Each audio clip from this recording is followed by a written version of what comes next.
નમસ્કાર દર્શક મિત્રો, તુફાન એસબી ન્યૂઝ સાથે હું છું આપની સાથે પાયલ બામભણિયા। તો જોઈએ આજના મહત્વના સમાચારમાં। મહાવીર શાસન શોભાયાત્રા।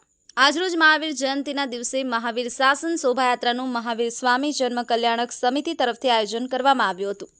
આ યાત્રા શક્તિનાથ દેરાસરથી શરૂ થઈ અને કલામંદિર, દિગંબર દેરાસર, પાંચબત્તી, શાલીમાર, સોનેરી મહેલ સર્કલ, શ્રીમણી પોળ દેરાસર પૂરી થઈ હતી, જેમાં નાના બાળકો માટે સુંદર વેશભૂષામાં આવતા બાળકોને ઇનામ પણ આપવામાં આવ્યા હતા। આ યાત્રામાં પ્રસાદી લેવા માટે લોકોનું ઘોડાપુર ઉમટ્યું હતું।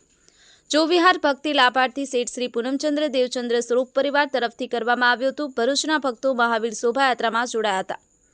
Khalid Shekhji, Toofan SB news, Bharuch. પ્રણામ। 4.4 પેટાના જૈન સંઘો દ્વારા આ એક સુંદર મજાની શોભાયાત્રાનું આયોજન કરવામાં આવ્યું છે। નવકાર મહામંત્ર દિવસ અને કાલનો દિવસ અમારા માટે જન્મ કલ્યાણકનો દિવસ, જેની ઉજવણીના ભાગરૂપે આ શોભાયાત્રાનું આયોજન કરવામાં આવ્યું છે। વિશ્વમાં જે હિંસાના તોફાનો ફાટી નીકળ્યા છે એને આંકડી લેવા, અહિંસા ફેલાય, જીવ ઓર જીનેગરનો સંદેશ ફેલાય, એ હેતુથી આ અહિંસા રેલીનું અમે આયોજન કર્યું છે, જેના માટે અમે સૌ જૈનો ભેગા થઈ અને શ્રીમાળી પોળ તરફ શક્તિનાથથી જઈશું। Thank you.